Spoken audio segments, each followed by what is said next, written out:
आतापर्यंत आपण मॅथ्स 1 मधील linear equations in two variables, quadratic equations, AP and probability असे चॅप्टर्स कंप्लीट केलेले आहेत. या सर्व चॅप्टर्स मधील सर्व टॉपिक्सच्या व्हिडिओजच्या लिंक आजच्या या व्हिडिओच्या डिस्क्रिप्शन मध्ये दिल्या आहेत. आज आपण फायनान्शियल प्लॅनिंग या नवीन चॅप्टरला सुरुवात करणार आहोत.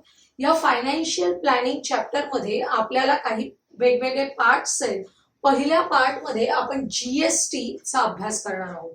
तुम्ही जीएसटी हा शब्द ऐकलेला असेल. जीएसटी हा टॅक्स आहे. काय नाव आहे त्याचं पूर्ण? Goods and service tax.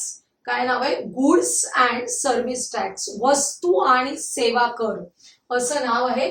GST stands for goods and service tax. हा गुड्स अँड सर्व्हिस टॅक्स कधीपासून सुरू झाला?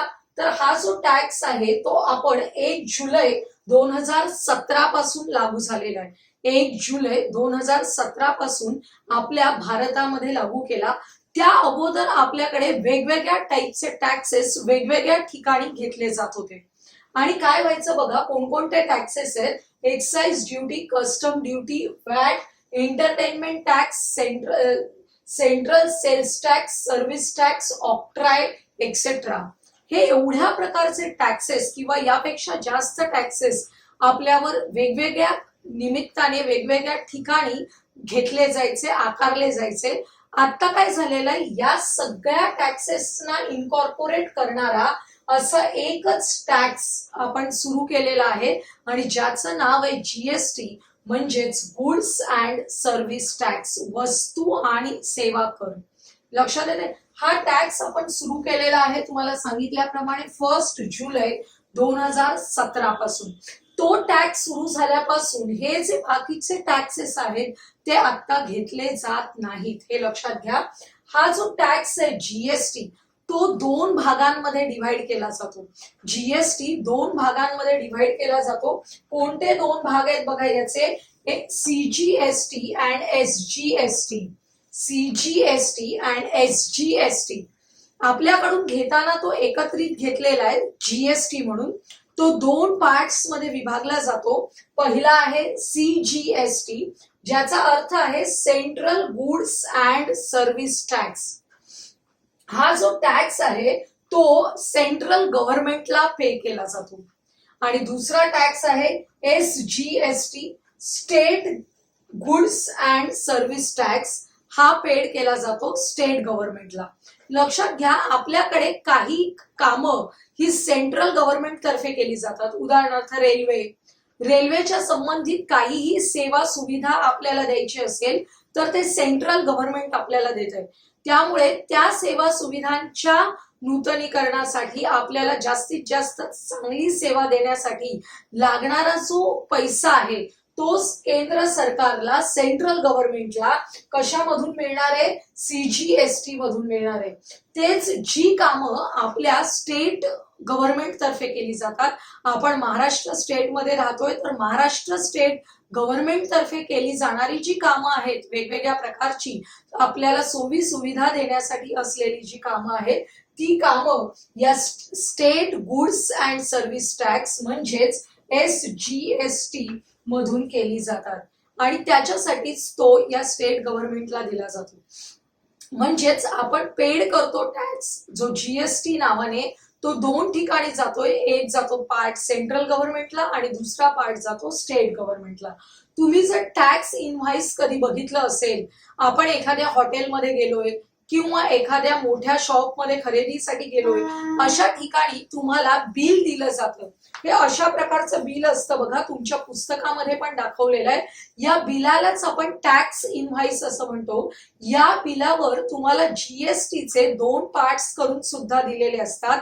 सीजीएसटी ची रक्कम किती आणि एसजीएसटी ची रक्कम किती. आणि अशा प्रकारे प्रत्येक वस्तूवर इथे 1, 2, 3, 4 असं नंबरिंग केलेलं आहे. तुम्ही किती वस्तू खरेदी केलेल्या आहात त्यानुसार प्रत्येक वस्तूची रक्कम आणि त्या रकमेसाठी असलेला जीएसटी. हा जो जीएसटी आहे तो प्रत्येक रकमेसाठी वेगवेगळा आहे. प्रत्येक वस्तूसाठी वेगवेगळा आहे. ज्या जीवनावश्यक वस्तू असतात त्या जीवनावश्यक वस्तूंना 0% जीएसटी आहे. त्यानंतर तो हळूहळू वाढत जात आपल्याला मॅक्झिमम ज्या एंटरटेनमेंटच्या वस्तू असतात, ज्या आपण ऐशी आराम करण्यासाठी ज्या घेतो, त्या वस्तूंवरचा कर जो आहे तो जास्त असतो. त्यामुळे हा कर आहे तो वस्तूंप्रमाणे बदलत जातो, सेवेप्रमाणे बदलत जातो, हे लक्षात घ्या. वस्तू आणि सेवा कर. सेवा म्हणजे काय? आपण हॉस्पिटल्स, त्यानंतर सिनेमागृह, हॉटेल्स या ज्या सगळ्या ठिकाणी जातो आणि बिल पे करतो, त्या सगळ्या ठिकाणी हा सर्व्हिस टॅक्स म्हणजे सेवा टॅक्स लागू होतो. आणि जेव्हा आपण काही वस्तू खरेदी करतो त्या गुड्स टॅक्स. त्यामुळे एकत्रित याला म्हटलेलं आहे गुड्स अँड सर्व्हिस टॅक्स, वस्तू आणि सेवा कर. लक्ष द्या, तुम्हाला मी सांगितलं की आपल्याला दुकानांमध्ये जे टॅक्स इनव्हॉइस मिळतं ते या टाईपचं असतं. आपल्या पुस्तकामध्ये त्याचा नमुना दाखवलेला आहे. तर ह्या ज्या उजव्या हाताच्या कोपऱ्यामध्ये बघा, तुम्हाला एक GSTN नंबर दिसतोय. हा जो GSTN नंबर आहे त्या GSTN नंबर बद्दल आपण डिटेलमध्ये माहिती घेणार आहोत आता.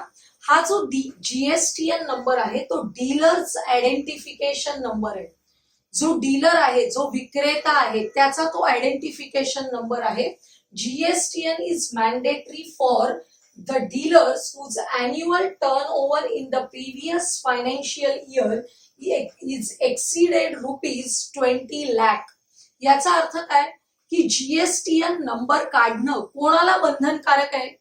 जो असा व्यापारी आहे की ज्याचा मागील वर्षाचं टर्नओव्हर म्हणजे मागील वर्षात झालेली आर्थिक उलाढाल जी आहे ती जर 20 लाखांपेक्षा जास्त असेल, तर अशा प्रत्येक डीलरने, प्रत्येक व्यापाऱ्याने आपला स्वतःचा GSTN नंबर काढणं हे बंधनकारक आहे. लक्षात घ्या.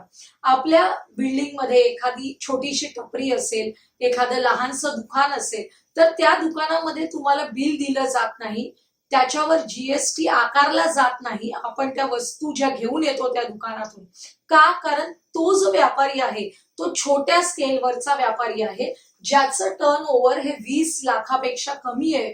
त्यामुळे त्याच्याकडे GSTN नंबर नाहीये. त्यामुळे तो GST भरत सुद्धा नाही सरकारला आणि आपल्याकडून घेत सुद्धा नाही. त्यामुळे आपल्याला अशा छोट्या दुकानांमध्ये GST घेत नाहीत हे लक्षात येतं.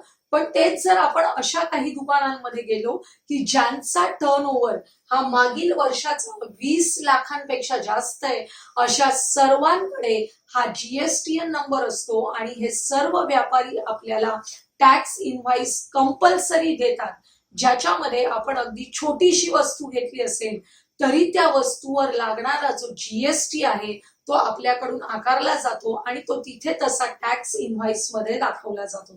तर अशा प्रकारचा हा जो GSTN नंबर आहे, हा GSTN नंबर जो आहे तो 15 डिजिट्स असतो.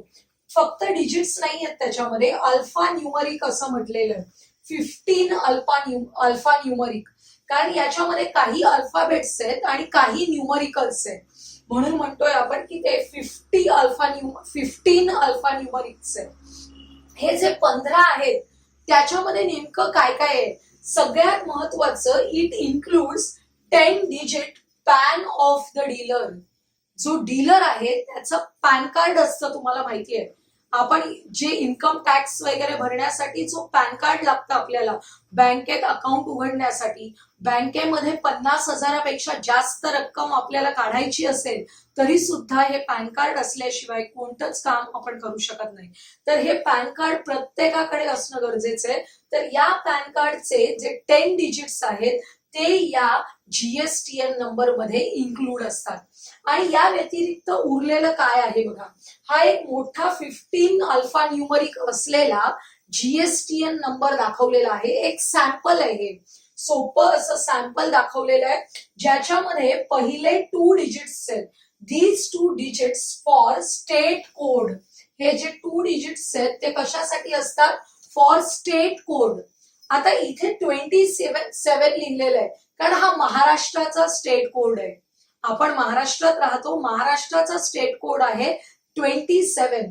म्हणजे संपूर्ण महाराष्ट्रात तुम्ही कोणत्याही डीलर कडून घेतलेल्या टॅक्स इनव्हॉइस मध्ये लक्ष घातलं तर तुम्हाला कळेल, निरीक्षण केलं तर, की पहिले 2 डिजिट्स आहेत ते महाराष्ट्रामध्ये काय असतात? 27. कारण हा महाराष्ट्राचा स्टेट कोड आहे. आता त्यानंतर पुढे 10 डिजिट्स या ए पासून ते एच पर्यंत हा काय आहे, पॅन कार्डचा नंबर आहे, त्या डीलरचा पॅन कार्डचा नंबर आहे. त्यानंतर पुढे आहे 1. हा जो 1 आहे ते 1 काय दाखवतं, तो जो डीलर आहे त्याचं एक रजिस्ट्रेशन आहे. कारण समजा एकच व्यक्ती आहे आणि त्याची 2-2 दुकानं आहेत, 3 दुकानं आहेत, अशा वेळी त्याचे रजिस्ट्रेशन बदलत जातील. हे त्याचं एक रजिस्ट्रेशन असेल, पहिलं रजिस्ट्रेशन असेल तर ते तुम्हाला 1 दाखवणार आहे. त्यानंतर झेड हे अक्षर बाय डिफॉल्ट सगळ्यांच्या जीएसटीएन नंबर मध्ये आहे. झेड हे काय आहे, बाय डिफॉल्ट सगळ्यांच्या जीएसटीएन नंबर मध्ये कंपल्सरी आहेच. आता त्याच्या पुढचा जो इथे 5 हा नंबर दिलेला आहे, हा 5 नंबर काय आहे बघा, चेक सम डिजिट. याचा अर्थ काय, to confirm the validity of the GSTN. GSTN नंबरची व्हॅलिडिटी चेक करण्यासाठी असलेला हा नंबर आहे. When entered in GST portal. त्या व्यापाऱ्याला जेव्हा जीएसटी भरायचा असतो ऑनलाईन, तुम्हाला माहिती आहे जीएसटी असा कुठे सबमिट करायला जायचं नाहीये, सगळी ऑनलाईन प्रोसिजर आहे. हे जे डीलर्स आहेत ते ऑनलाईन जीएसटी पे करतात आणि हे त्याच्यासाठी असलेलं जीएसटी पोर्टल आहे. त्या जीएसटी पोर्टलवर या जीएसटीएन नंबरने लॉग इन केल्यानंतर त्याची व्हॅलिडिटी कन्फर्म करण्यासाठी हा शेवटचा डिजिट आहे. लक्षात आलं तुम्हाला? त्यामुळे अशा प्रकारचा जो जीएसटीएन नंबर आहे तो तुम्ही प्रत्येक टॅक्स इनव्हॉइस वर उजव्या कोपऱ्यामध्ये पाहाल. आतापर्यंत बघितला नसेल तर मुद्दाम टॅक्स इनव्हॉइसचं निरीक्षण करा आणि त्याचा अभ्यास करा. आतापर्यंत आपण बघितलं की जे टॅक्स इनव्हॉइस आपण दिलं जातं त्याच्या उजव्या कोपऱ्यामध्ये जीएसटीएन नंबर असतो.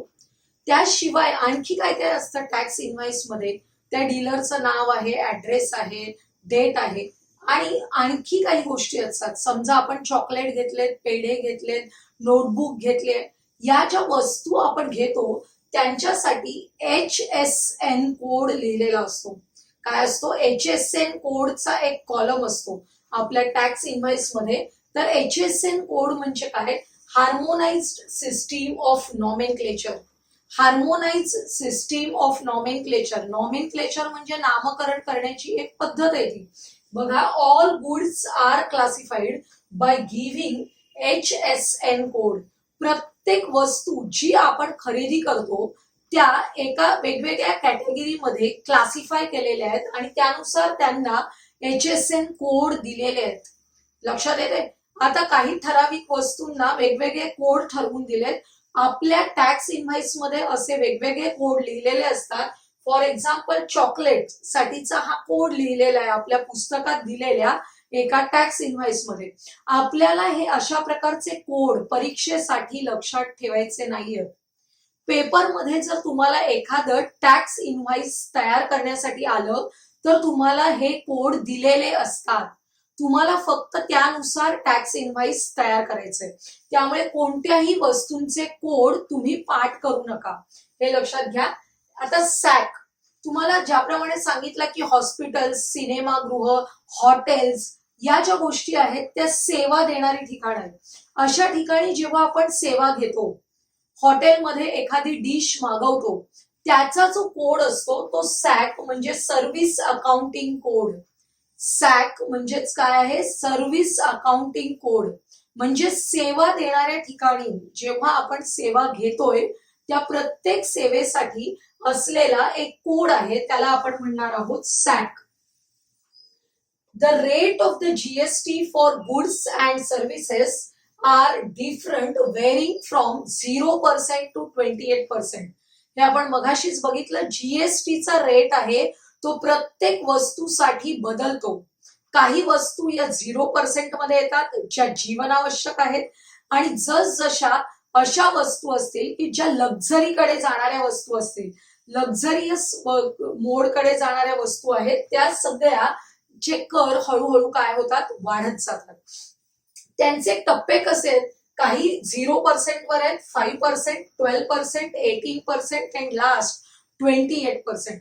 हे जे जीएसटीचे रेट आहेत ते जेव्हा हा जीएसटी घेणार याच्यासाठीचं बिल पास झालं तेव्हा फिक्स केलेले आहेत.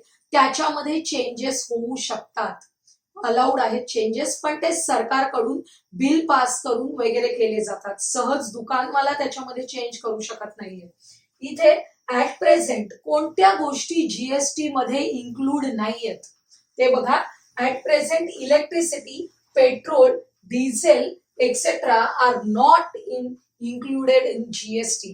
जीएसटी हा इतर सर्व गोष्टींवर आकारला जातोय, पण अशा काही गोष्टी आहेत की जे सध्या या जीएसटी मधून वगळले गेले आहेत. लक्षात आलंय तुमच्या? तर आज आपण काय बघितलं, फक्त जीएसटी म्हणजे काय. जीएसटी म्हणजे गुड्स अँड सर्व्हिस टॅक्स, आणि तो आपल्याकडे 1 जुलै 2017 पासून लागू झाला. त्यानंतर तो प्रत्येक व्यापारी हा जीएसटी जो आहे तो, जर त्या व्यापाऱ्याचं उत्पन्न मागील वर्षाचं उलाढाल, आर्थिक उलाढाल जर 20 लाखांपेक्षा जास्त असेल तर त्या व्यापाऱ्याकडे स्वतःचा जीएसटीएन नंबर असणार आहे. आणि असा जीएसटीएन नंबर असलेला व्यापारी किंवा डीलर याच्याकडे जर आपण खरेदी विक्री केली किंवा काही सेवा घेतली तर आपल्याला जीएसटी भरावा लागणार आहे. आणि हा जो जीएसटी आहे तो 2 ठिकाणी विभागला जातोय, एसजीएसटी आणि सीजीएसटी. एक पार्ट स्टेट गव्हर्नमेंटला आणि एक पार्ट सेंट्रल गव्हर्नमेंटला. तर अशा प्रकारे या जीएसटीची इंट्रोडक्शन आजच्या व्हिडिओमध्ये आपण बघितली. या जीएसटी वर बेस असलेले एक्झाम्पल्स आपण नेक्स्ट व्हिडिओमध्ये बघणार आहोत. आजचा व्हिडिओ जर तुम्हाला आवडला असेल तर लाईक करा, आपल्या मित्रमैत्रिणींना शेअर करा, आणि पुढील महत्त्वाचे व्हिडिओज पाहण्यासाठी आपल्या चॅनलला सबस्क्राईब करायला विसरू नका.